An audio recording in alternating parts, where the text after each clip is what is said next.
It's been fun. Today is her birthday, and she got my credit card yesterday, so I probably won't feel the pinch from that until I get my statement. But been around doing things, seeing people, playing golf with some old buddies, and just trying to avoid the heat. You got actually an okay day for that. I mean, you know the way Kansas City can get. Hot. It's still hot, I know. Come on, you grew up in Alabama. Yes, but that was when I was a kid. You can handle the heat. You're right. You can handle anything when you're a kid, but when you're old, yes, you're like, I don't remember it being this hot. I live it every day, trust me. I'm telling you, man. I'm telling you. But it's all been fun. It's all been fun. You know, your Royals career is something that maybe not a lot of people ever thought would happen. And then when you go back and you look at, you know, before the football career, the college football career, you could have been a Yankee, which nobody here would have liked that. But I could have been a Yankee, yes. But New York wasn't for me at that time. I think at the time the Yankees wanted me to play for them. I had only left the state of Alabama twice. And going from there to New York to play between Reggie and someone, I can't think of the other Jackson, but I think it was just a publicity ploy to have 3 Jacksons in the outfield. Well, you know, some people thought initially that you going the baseball route might have been a publicity ploy because they thought, hey, he's going football all the way. How passionate were you about baseball and then joining the Royals? You always got to keep them guessing. Always got to keep them guessing. I played baseball way before I picked up a football. So baseball was more normal to me than football. And it just happened to work out that once I left college, I got to play professional baseball before I did football.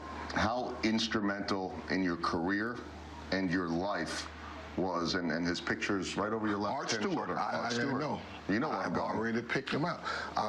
Without Art Stewart, I probably wouldn't have never been a Kansas City Royal. Just saw him last year. I check up on him. I know his daughter. I think her name's Dawn. I keep in contact with him. And just last summer, I got in my car, drove up to his place in Wisconsin, walked up to the door, knocked on the door. And I think this was right after he had surgery on his foot, I think. And walked up to the door, knock on the door, and his wife comes to the door, and she's looking. Well, first she see this big black bald guy sitting at the door. And she said, may I help you?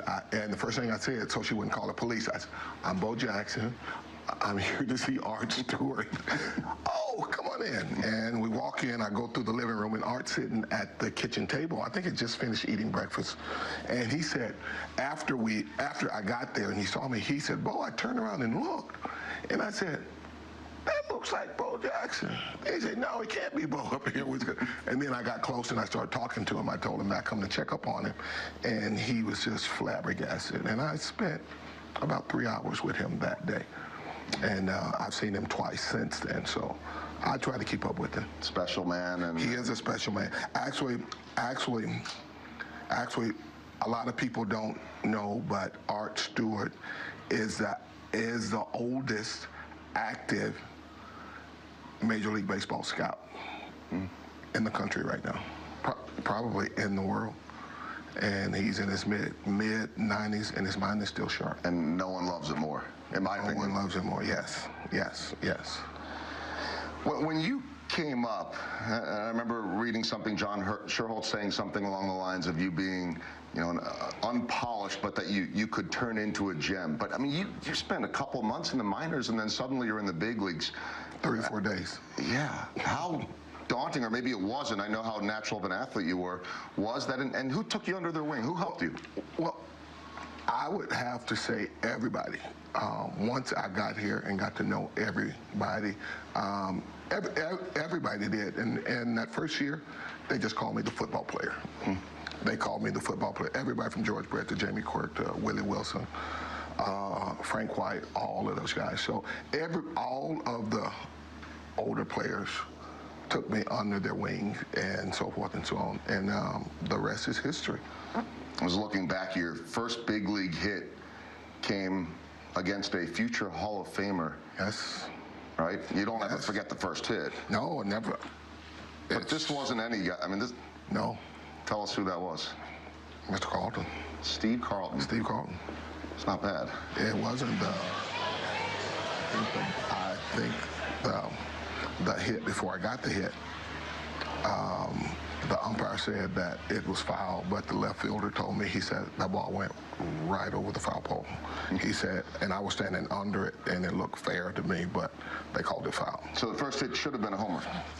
It should have been, but I settled for the single.